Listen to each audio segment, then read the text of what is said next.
نبی کریم علیہ السلام نماز پڑھا رہے تھے، ظہر کی نماز تھی یا عصر کی نماز تھی، صحیح مسلم میں موجود ہے۔ حضرت ابو ہریرہ فرماتے ہیں نماز پڑھاتے پڑھاتے نبی پاک نے قدم آگے کیا، نماز پڑھاتے پڑھاتے قدم آگے کیا اور یوں ہاتھ اٹھایا پھر واپس کر لیا۔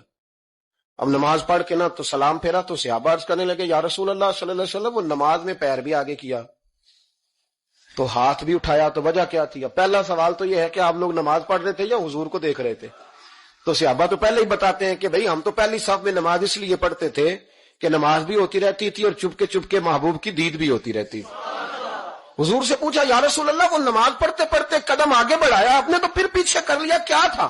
اور ہاتھ اٹھایا تو پھر آپ نے نیچے کر لیا۔ تو نبی کریم فرمانے لگے نماز پڑھاتے پڑھاتے جب میں نے کہا نا سمی اللہ لمن حمیدہ، اچانک میری نظر اٹھی تو جنت میں چلی گئی، نظر اٹھی تو جنت میں، تیرے لیے 2-4 قدم عرش بری ہے۔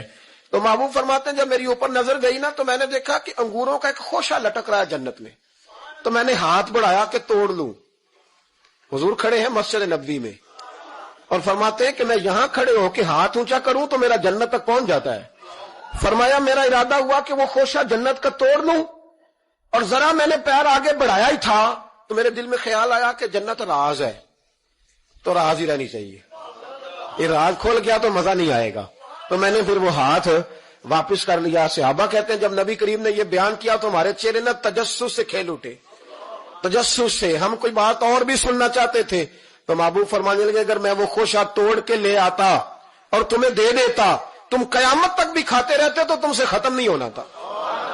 یہ صحیح مسلم کی حدیث ہے۔ او بھائی، میرے رسول کریم کے واقعہ معراج پہ شکوہ کرنا، کہنا سمجھ میں نہیں آتی کیسے گئے تھے، تو جو چاہے تو ہر شب ہو مثال شب اسرا، اس لیے کہ تیرے لیے 2-4 قدم